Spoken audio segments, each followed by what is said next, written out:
First question, tell me one thing you do to create your best year ever. Damn, that's a good question. I would say honestly is creating a routine and becoming consistent and in that routine and telling myself that I'm gonna set a goal and then reach it and day to day just do everything I can to stay consistent, man. So I think consistency would be my response. Ooh, I absolutely love that because routine and consistency are two things that are absolutely part of my being and who I am. And welcome to Best Year Ever, a podcast designed to inspire growth and impact so you can create your best year ever. And I'm your host, Rob Cressy, and I am so excited for today's episode. Joining me today is Bobby Gonzalez, Director of Concierge Services at Kimpton Hotels Restaurants. He is located at the Gray Hotel. He is also the co-founder of Concierge Drawer and so many other things. And Bobby, his basketball game is as tight as the suits he wears. Bobby, great to have you on the show, my friend. Rob, man, your reputation precedes you, my friend. Your energy is always contagious, man. I can feel it through the microphone here, man. So grateful to have this privilege and honor to share the mic and the screen with you, and super excited to just catch up, man. It's been a while, and it's good to see you doing really well. Congratulations on the podcast and the big move, and yeah, man, it's cool to catch up. I wore the Bulls hat in your honor. For those that don't know, Rob and I met on the hardwood on the basketball court, so I had to represent because my Bulls are back, baby. Our Bulls are back. And to put context into how excited I am on the Chicago Bulls, I got NBA League Pass just so I could watch the Bulls down here in Florida because, man, Levine, DeRozan, Vooch, this team is just incredible. But DeRozan, his game is off the charts, and it's actually very reminiscent of my game. I love the mid-range, and there is no one better at the mid-range than DeMar DeRozan. 100%, man. Back to pure basketball. Teamwork, players that are inspired by each other and just keep moving. As I mentioned, my dad was going to pop in for a hot second. So for the audience out there, my dad was in the neighborhood. So he just pulled up with a breaded steak sandwich for me, which is super nice. Pops, if you want to say a quick wave hello to everybody. What's up, Pops? Hello, everyone. How are you? But yeah, man, Bulls are definitely a great team to watch right now, and we're super excited to be big fans. Yeah. So the reason that I wanted to have you on the show, so as you mentioned, you and I cultivated a relationship over a series of years playing basketball during the week. It was on Tuesdays or Thursdays, and it was fun. It was one of my favorite things to do. I loved playing with you. You had a great game from a distribution standpoint. And through that, I started following you on social media, on Instagram more specifically. And the interesting thing about playing pickup basketball with people is I didn't know anybody there. I got invited into the thing, so all these people are new. So boom, I follow you on Instagram, and I'm like, damn, look at Bobby all suited and booted, looking good. And then through the years, as I continued to follow you, I really fell in love with the level of excellence and care that you brought to what you do. So let's start with first what you do, and then we're going to dive a little bit deeper into your mindset around this, because from a distance, what I see from you, I love the level of excellence, and it is so transparent. And this show is about creating your best year ever. And you, my friends, have a lot of positive traits that others should have. Wow. Well, hey, man, thank you for that introduction. Yeah, I have really humbling beginnings. I do want to make sure that that's really clear and understood. I didn't just start this way. I have definitely reached a level right now that I'm very proud of, and I have so much further to continue to grow, and I'm super excited for that. But I started off stocking hotel mini bars, when I was 19 years old. It was my first kind of job where I really actually woke up and said, you know what? this is really going to be me, myself, and I that can really, set the future for myself and not anyone around me. So in that position, I finally realized like it was going to be my choices from there forward on how much, I can grow and make a career for myself. So, working in a hotel is so much fun. I've spent half of my adult life in a hotel. I spent a lot of time in an elevator.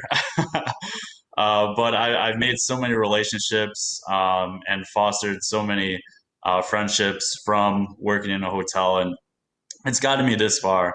I have a good circle of friends around me, a good range of mentors around me as well that have helped me kind of stay creative and continue to chop at the bit. And to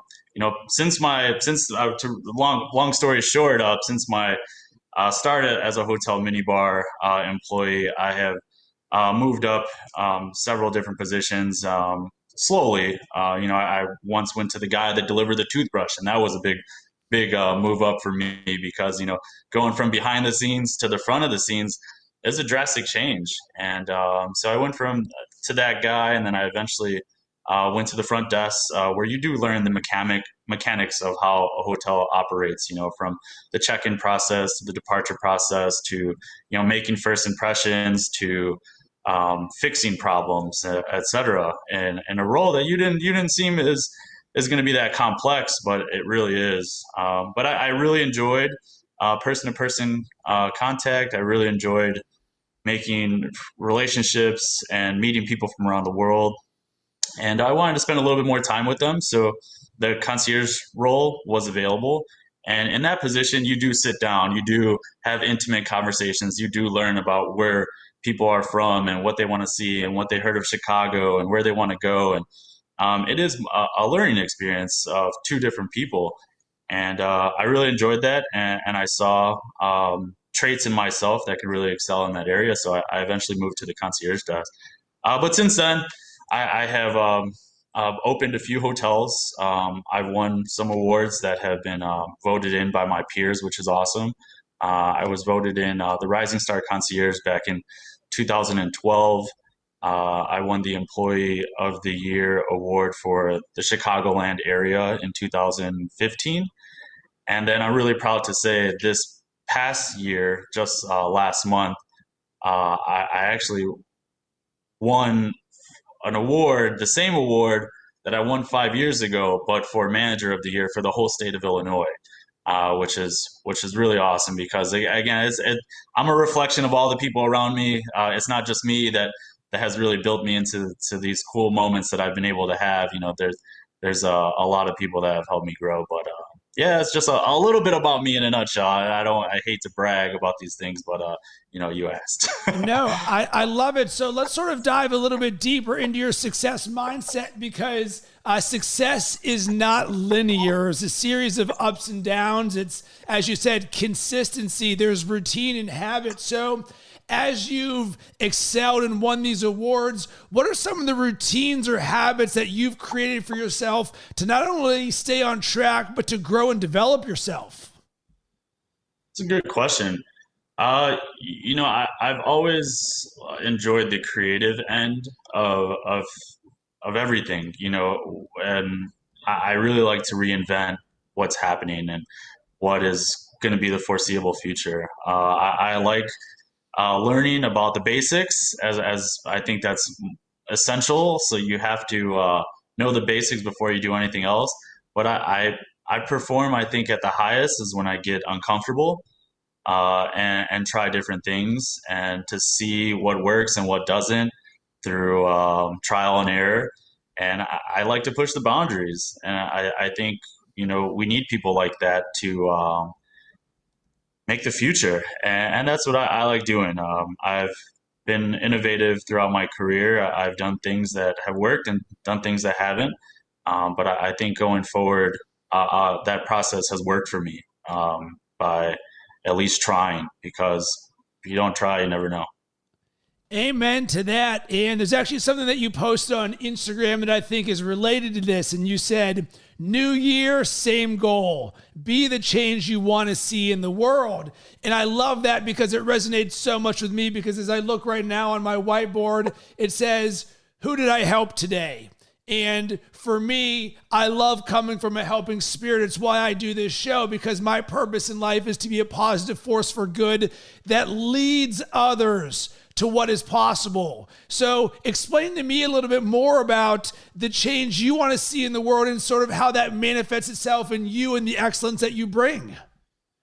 Man, that's so cool, man. Thank you for recognizing that I posted that. That's awesome, because it means the world to me that at least it's reaching somebody. Because it's true. I mean, anything that I post or say, I feel like it comes from a genuine background. It's exactly what I'm thinking and exactly what I feel at that point in time. And New Year, same goal. I mean, well, first and foremost, dude, you have a gift. If I can stop talking about me for a second, and thanks for giving platforms to people like myself to speak about things that we love and to share this passion and talk good energy with each other. So you're a spitting image of, you have a gift, give it back to the world. So kudos on you for finding your passion and giving it back to people. But so for me, man, New Year's, same goal. It just means that, keep pushing, keep staying at what you feel is right. And what I feel is right is community give back. I think giving back to the people that don't often, receive the love, or don't often share the same spotlight as you, or don't have the same platform to get their messages across. So I feel like what I've been able to do is create a platform with some of the projects that I've done.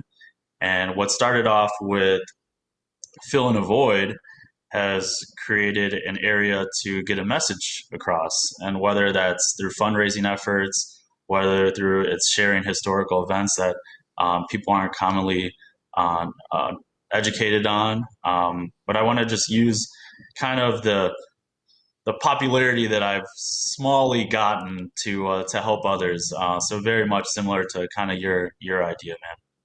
All right, so next thing we're going to get to, and you also posted this on Instagram, and I absolutely love this. Create what you want to be part of. And this is literally the ethos and DNA of who I am and how I am here today. Because over a decade ago, when I left my corporate job doing digital advertising sales to go all in at making my dreams happen, someone once said to me, Rob, if you ever hope to get paid to do what you love, you better be doing it already. So I decided to teach myself everything that you see today: podcasting, video, audio editing, social media marketing, brand building, events, apparel, all of this different stuff. And it came from the place of, I felt there was a need in the market that I wanted to be a part of. And naturally, a community building aspect happened when me as a creator, boom, I want to talk with other awesome people. So let's bring them in. I want to be a part of this sort of community, because so often there's a divisiveness that's out there in the world of you're either this or you're that. And it has caused a very big chasm out there. Whereas I come from a completely different place. I start with love, and I'm like, I love everything. I love everyone. I want everyone to be a part of everything, so much so that I'm willing to give first so that others can be brought in, because that's what I would want for myself. So where are you coming from when you say create what you want to be part of? Man, speaking big old facts over there, man. I love it. No, man. I mean, we need more people like you in this world for sure. Because if that was that was awesome, dude. No, it's true. I mean, create what you want to be a part of. We only succeed or grow in things that we're fully invested in, right? Or things that we actually love and passionate for and are motivated to do. And I realize that as I've grown, and what is it that I want to do? And I love hospitality, I love innovation, I love creativity, I love networking, and how do I piece all those things together? But also, how do I recreate the landscape of what, is happening in our industry. And I think it takes people like us to do that. So create what you want to be a part of. How do I follow that? So I created a digital marketing company called Concierge Drawer that I feel like filled a void in our industry, which is hotels.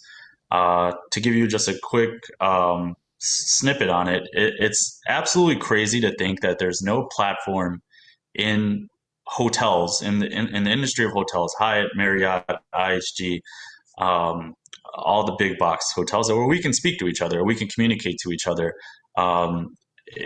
in one goal to help a guest, right? We don't have one platform where we can do that, other than Facebook, which of course, Facebook's not a work appropriate platform. So nonetheless, I created Concierge Drawer to be a community of where hoteliers can come and share information, where they can communicate, but also how to fill a problem in our industry as well. So in hotels, we're commonly visited by local businessmen, right? So local businesses stop into hotels because they know the power of our referral. They know that we have 500 rooms. They know that those guests are looking for help. So they'll come in, they'll drop off menus, they'll drop off little coupons for their business. And, those little paper tchotchkes eventually have to go somewhere, right? They all go into the concierge drawer. So at our desks is commonly just a lot of those tchotchkes, a lot of those pieces of paper. It's super unorganized. It's constantly turning and changing. So I wanted to fix an area that I see was clearly a problem and bridge that gap between hoteliers and local businesses. So in Concierge Drawer, you do have the capability of clicking on those vouchers or those tchotchkes now and just texting it right to a guest.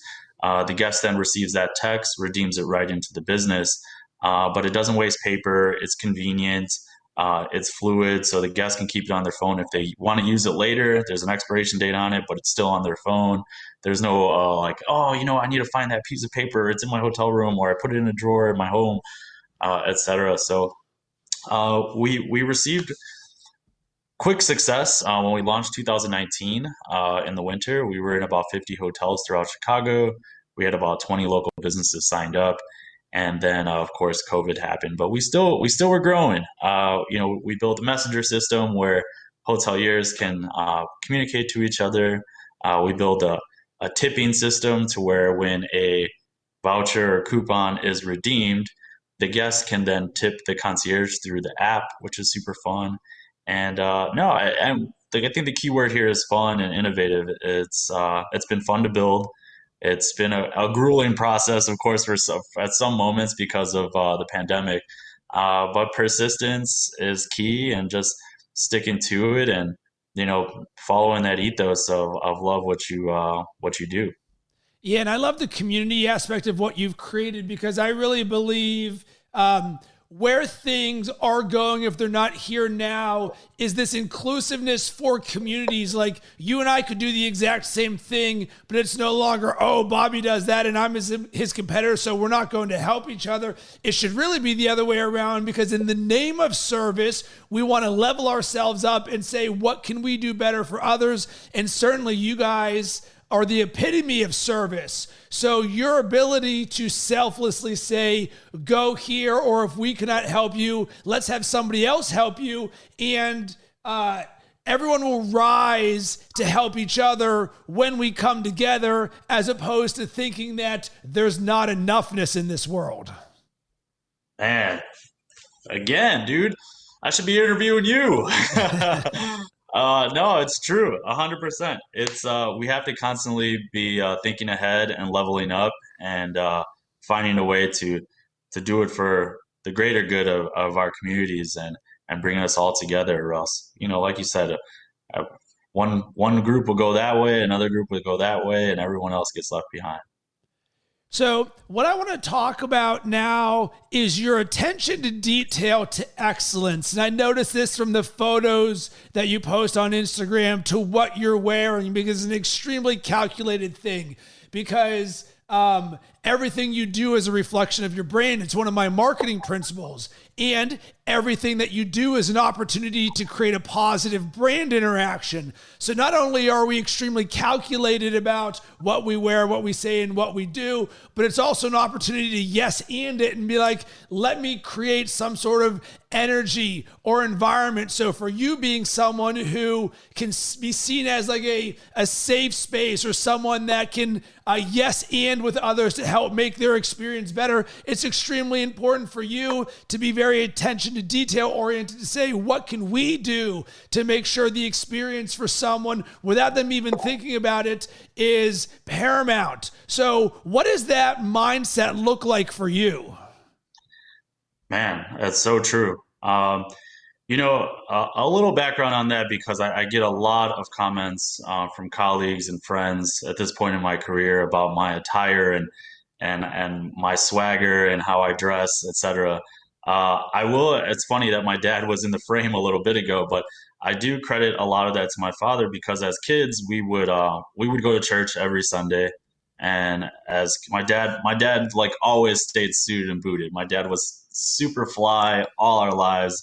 He always looked so cool, and I have a couple siblings, so we would always kind of joke and tease on how my dad was dressed. But my dad would dress us every Sunday to where it became routine to us to where, oh man, Sunday we have to like show up for our family. We have to, look the part. And so, we were always collared shirt. We were always clean shoes. We always, hair was always done correctly. And we were just always looking the part, because that was kind of the routine that my father instilled in us. And then how that grew into me getting older, it's the first thing you say to someone, right? Is your appearance. It's a feeling that you give that other person of A, how serious do you take this situation? How serious do you take yourself? And B, like who are you? Like what's your personality? And it's your business card. What you're wearing is your business card. You're wearing it on your body. I don't want to sound superficial in any way, but you have to have some swagger. And if you are selling something, which we always are, something is for sale always. And you want to be able to let people know that it's a serious thing that you do. And for me, it's a feeling. So even for this moment, man, I needed to represent you, and I needed to put the Bulls hat on because I know you would love that, man, and I love the Bulls, so that's a thing for us. But no, man, I that's something I take a lot of pride in dressing for the part, and really showing people who they're dealing with when it comes to my personality and who I am. So for certain moments, I'll definitely wear one thing, but other times, I'm 100% myself. I absolutely love it. And so, the impact that you had on me, I'm like, all right, Bobby's always coming looking fly like Ric Flair. I was like, I better put a collared shirt on just in case he comes on looking all dapper and everything. But I love that you are very appropriate in rocking a Bulls hat, because one of the things that is foundational to me when it comes to attire is know your audience. So similar to you, I'm someone who I've got a lot of basketball jerseys. So I'll rock jerseys all over the place. At the same time, I'm the same guy who reads GQ. But those aren't always living together. So if you're like, hey, Rob, stop by this cocktail party we have and I'm rocking a BJ Armstrong jersey, maybe not be as appropriate as other times. And it's a very interesting or it's a very wise decision to make in terms of evaluating who your audience is, because once again, everything is going to be a reflection of you, and you want to do what you can to put your best foot forward to make others feel comfortable as well. 100%. Yeah, no, I couldn't have said it better myself, man. Yeah, I mean, I've heard one thing in the industry is like you could never be overdressed for anything. When you're not sure, just go all out. If you show up to a pool in a suit, hey, you're still a cool looking guy at a pool in a suit. You got to take that. You can always dress down, but you can never dress up. And I like to think that attire gives me confidence. So for me, when I put cologne on, it is literally spray on confidence because I love the way that I smell. And it's an interesting mindset when I learned how to create my own confidence. So what has always been unique for me, and certainly when I lived in Chicago, is I've worked from home for the last 15 years. So by design, my attire is t-shirts, jeans, a hoodie, and a backwards hat. I can wear that whenever I want. All of a sudden, we go out on Friday or Saturday nights and Rob's rocking a bow tie and everyone's like, what's going on here? I'm like, you guys don't realize that I never get to dress like a grown-up. So this is my opportunity to actually flex a little bit because I do enjoy doing it, but when appropriate. Smart. And I to comment your attire, you look fly, but you're also dressed for the occasion, man. It makes me feel like it was going to be a casual conversation that we're just two dudes catching up and really talking shop on what's going on in our lives. So no, it fits and it makes complete sense. And it's funny you say that because I still play basketball on Mondays here in Chicago, and we typically go out afterwards and like get a bite to eat with our friends. And I have one buddy who on a lot of those Mondays lately, I've had an event or two on those Mondays, and I'll let the guys know, I can't make it for lunch today, but you guys are welcome to come to my event later that evening. And now on two occasions, they've gone from lunch to my event, and one of my buddies told me, he's like, "Listen, Bobby, I'm coming to your events looking like a scrub," but he showed me his closet. He's like, "I swear I can dress really nice." I'm like, no, man, if it was an event where you needed to dress a certain way, I would have told you. But showing up and giving love, you can come in sweatpants if you want to, man. That's appreciated always.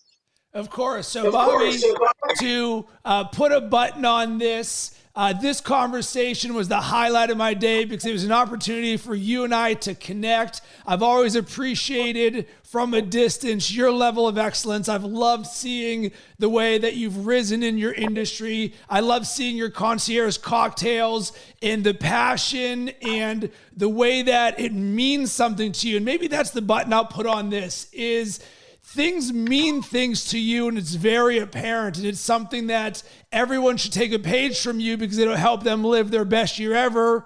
Where can everybody connect with you? Damn. Well, really quick, if I can say the same back to you, man, your posts, your podcasts, a lot of the information that you share on social media, it feeds people like me to not only keep going, but to, pick ourselves up sometime, man, because it's a lot of things going on. Sometimes you're down, and if you look at one of your podcasts or any of your messages for inspiration or motivation, they particularly help me. So thank you for creating a platform that can pick up other people like myself. Where you can find me, so my Instagram name is Concierge Cocktail. So Concierge Cocktail is a to-go cocktail that I created for hotels, restaurants, and cinemas. They are a kind of like a boozy soda. So it's a blend of mixing syrups, spirits, and then soda. So they're easy and ready to drink. We do have fundraising efforts towards each cocktail. I'm proud to say we've given away almost $5,000 to $6,000. And we've sold probably around 10,000 cocktails already. But Concierge Cocktail, you can follow me. You can stop by and pick up our latest one at the Kimpton Hotel. We're at the corner of LaSalle and Monroe in the Loop. And I hope you guys can follow me. I hope you can see how the Concierge Cocktail progresses from here. And I appreciate you guys having me on the platform. And I want to hear from you. Did anything that we talked about cause you to think or take action, or as we think of, create what you want to be part of? What is the thing that you are creating and for who? You can hit me up on all social media platforms at Rob Cressy. And at the very beginning, Bobby, you said one of the things you do to create your best year ever is around routine. Well, guess what? I completely agree with you. And I created a resource called Design Your Best Self, a guide to creating a morning routine that serves you. Creating a morning routine was the game changer of all game changers for me. So what I did is I reverse engineered step by step what exactly that I do or the formula that I create so that you can design the morning routine that serves you. You can go to robcressy.com/morning. That's robcressy.com/morning. Get a free download for it. And if you have any questions, hit me up. I would love to be a champion for you in creating an amazing routine.